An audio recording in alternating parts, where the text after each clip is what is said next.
안녕하세요. 오늘은 영상을 음악실에서 하려고 했는데 갑자기 아침에는 포근한 날씨였는데 오후가 되면서 돌풍도 불고 또 우박도 쏟아지고 이래서 그래서 다시 제 방으로 들어와서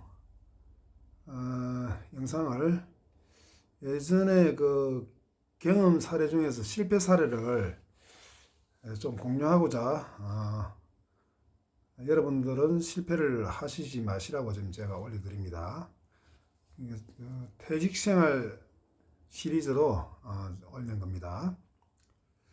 제가 10년 전 그 경주에서 요식업을 하면서 오리 불고기를 했어요. 오리 불고기를.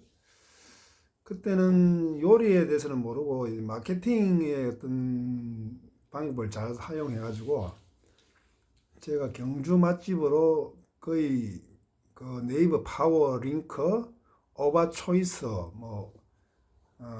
그 클릭 초이스 그런 쪽으로 해가지고 거의 경주 맛집을 그러니까 제일 1위로 올려서 많은 재미를 봤죠. 테이블은 한 44개 규모였고 전체 평수는 한 700평 정도 됐어요. 주차장 포함해서. 예. 실 건물 평수는 130평 정도 됐고요. 거진 단체는 거의 저희 집에서 다 땡겼다고 봐야 되겠죠. 주로 학교 선생님, 은행, 그리고 그 공무원 조직들, 동사무소 이쪽으로 다 받았죠, 저희들이.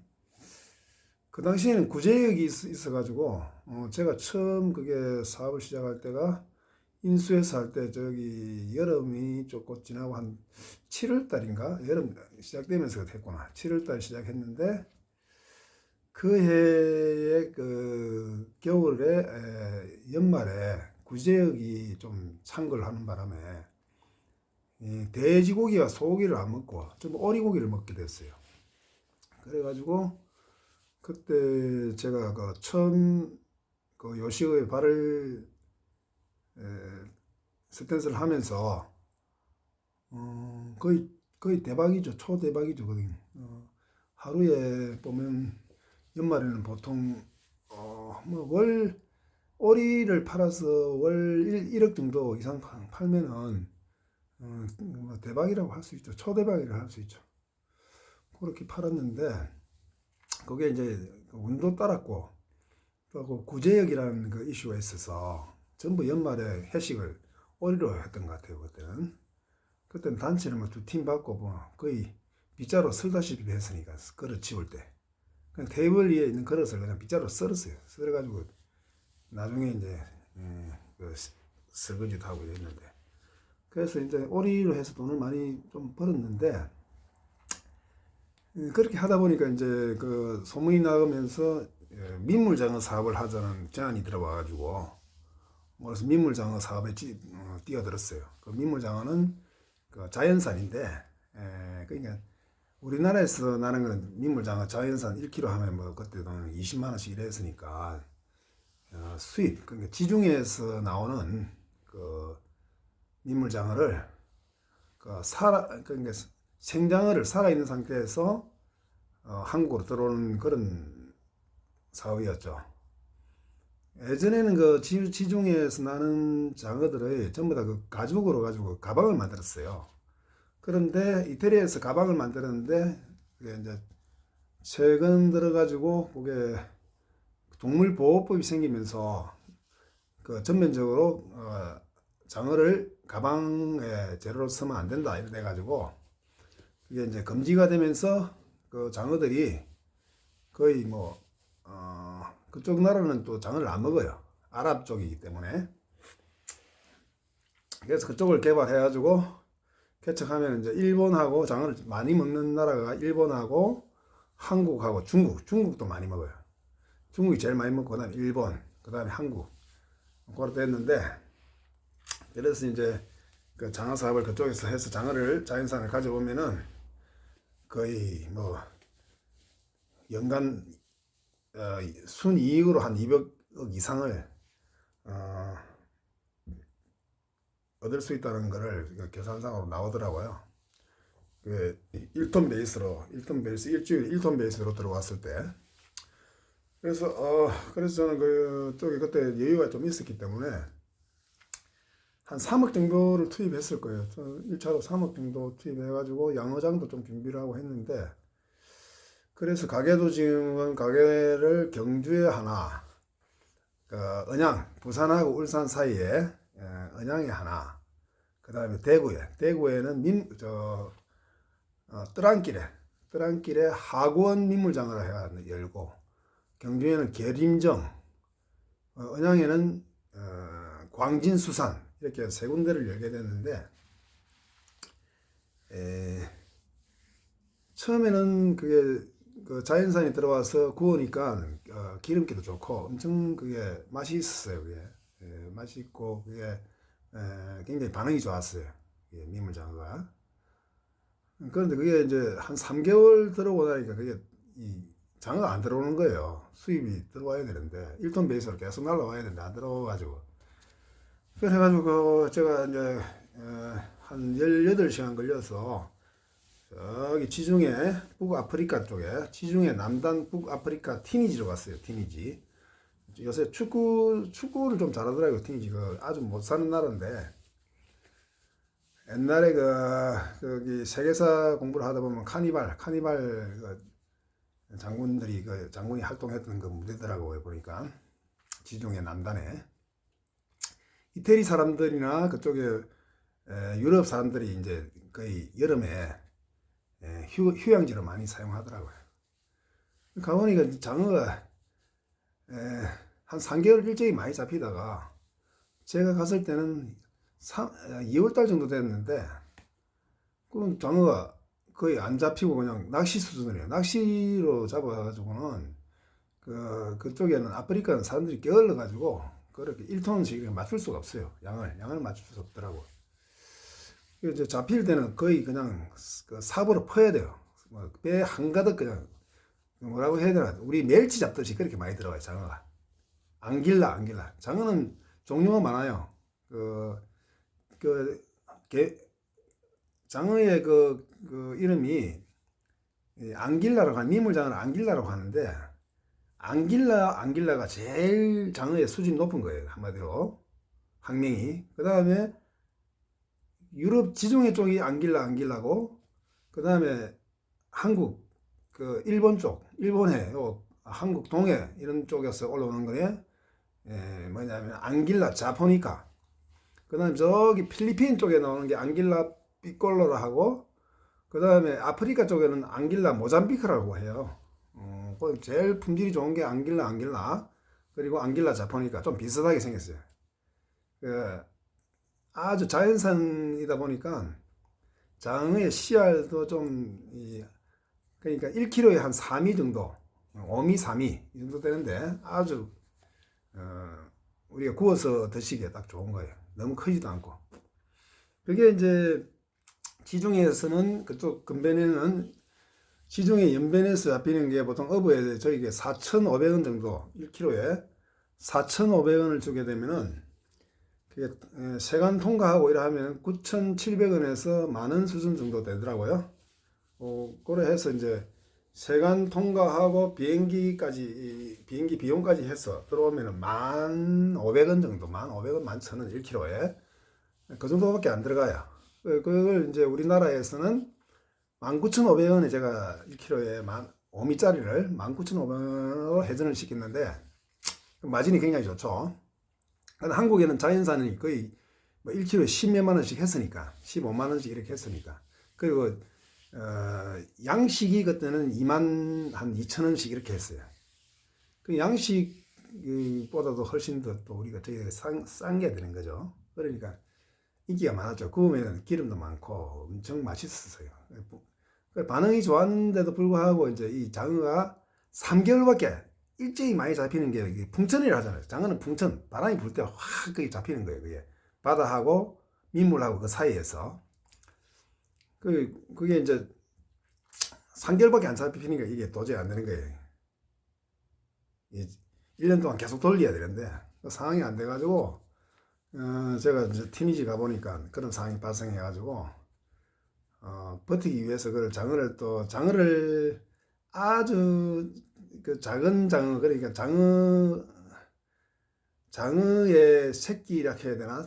각 부화된 장어를 그 보면은 그 히라시락 하거든요. 히라시락 했나? 히라시락 하고 장어가 조금 더 큰 거는 한 10cm 정도를 그 구로구라 하거든요. 구로구 장어 정도 되는 장어를 가져와서 그 양어장에서 키워서 이제 팔려고 한번 해봤는데 키워서 계속 1년 내내 돌릴 수 있겠다 생각 체인을 돌려야 되니까 그렇게 했는데 그것도 지금 보니까 생물이 되다 보니 안 되더라고요. 결론은 뭐냐 하면은 자기가 전문으로 알지 못하는 걸 하게 되면은 어렵더라고요. 그래서 한 1년 정도 하다가 이 사업을 포기를 하게 됐는데 그 결론 제가 이제 그 사업을 하면서 잘 모르는 부분에 투자를 하시지 말라는 말씀드린 거예요. 거기서 장어에서 투자를 하면서 좀 문제가 생기면서 그래서 이제 오히려 제가 잘 나가던 그 오리집까지도 좀 영향을 끼치게 돼가지고 그 오리집이 땅이 한 700평 됐는데 그걸 그 일본에서 그 일본의 남녀호랑계고라는 그 교단에서 문의가 들어와가지고 그래서 제가 막 팔게 됐어요. 그거를 포기를 하고 깔끔하게 정리하기 위해서 그래가 그렇게 해서 장어를 실패하는 바람에 잘 나가던 오리지까지도 팔게 됐죠. 뭐 좋은 값으로 팔긴 했는데 지금 지나고 보면은 안타까운 거죠. 계속 가지고 있으면 대를 이어서 계속 올라올 수 있는 위치인데 법원 뒤기 때문에 아주 시내 중심이기 때문에 좋았는데 지금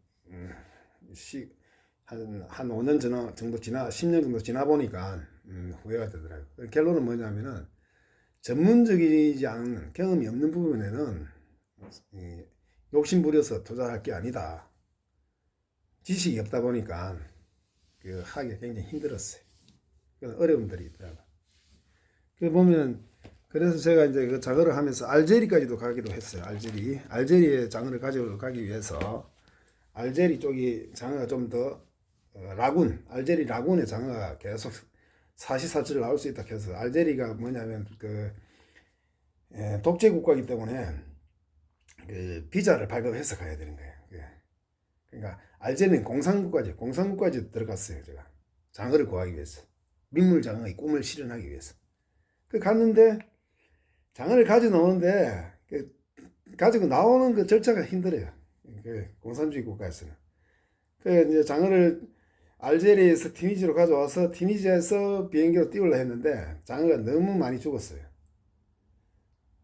가져오는 거의 50% 이상 장어가 죽으니까 폐사해버리니까 도저히 안 돼가지고 그걸 포기를 하고 티니지에서 한 달, 2달 정도 시간을 보내고 하면서 와서 이제 포기하고 그걸 깨끗이 처분을 했는데 여러분들께 제가 말씀드리고 싶은 거는 절대 경험이 없는 전문적이지 않은 부분은 하시지 마시라. 그냥 욕심만 귀로 듣기만 하고 돈이 그냥 된다 해가지고 들어갔다가는 큰일 나는 거죠. 그게 욕심이 부르는 학원이 되는 거죠.